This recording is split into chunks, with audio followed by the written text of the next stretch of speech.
you, Mr. Chairman. These debates are very worth having, well worth having. In 2017, we did in fact cut taxes.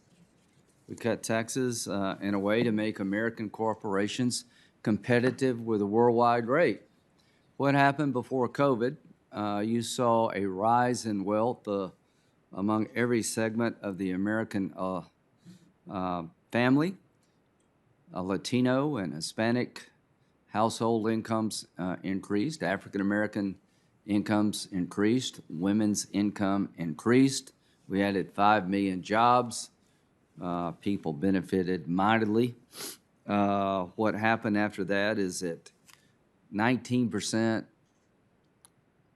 the top 1% account, I think, for 19% of all wealth in the country. They pay 40-something% of income taxes. 35% of the people in the United States don't pay any income taxes. And so I think a model of increasing taxes now in the name of going after the wealthy hurts the middle class as much as it would hurt anybody else. The one thing that I differ with Senator Sanders is that we live in a world that's very competitive.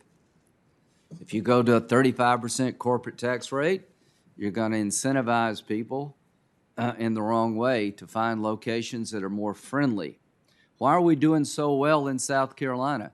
Because we have a low business-friendly tax structure, hard-working people with a good education system to help them acquire the skills they need to work in a modern economy. That's why BMW, Michelin, and Boeing, I could go on and on and on. The premier manufacturers in the world have chosen my state because of a good workforce and good sound tax policy. To those who are listening out there, tax policy is job policy. The way you structure your tax code is going to determine how competitive you can be vis-a-vis the rest of the world. And if you want to declare war on the top income earners in this country because you think they have too much because they don't pay their fair share. Well, what is a fair share? Reader's Digest has been doing polling on this issue for decades, and most people say around 25 or 30% is a fair share of anybody to pay.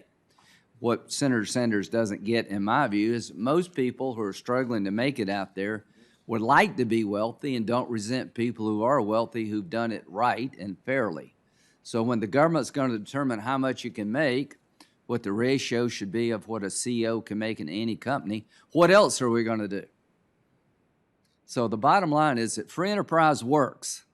The model you're proposing has been followed throughout the world, and it crashes and burns over time. I'm not advocating eliminating the death tax, but I am advocating making it possible for people who worked all their lives to pass wealth to their families. And when Bill Gates' times comes, I think he's done a good job with his money. I don't want the government to grab all of it at the end. This insatiable desire by my friends on the left to grab as much money and power as they can is going to ruin the country. There has to be some balance that I do believe in a progressive tax code, but every time we meet, we're talking about another group of people in America to grab their money to do things with that politicians like on the left. And we'll see where this goes. We're going to have an election in 2022, and I want everybody in South Carolina to know that if Senator Sanders gets his way, it's going to be hard for corporations to remain competitive in our country. The reason people are leaving New York and California in droves to come to where I live is they're making it impossible to do business there. And we're not going to do that to the country with the Republican votes. I think our tax cuts in 2017 were well designed.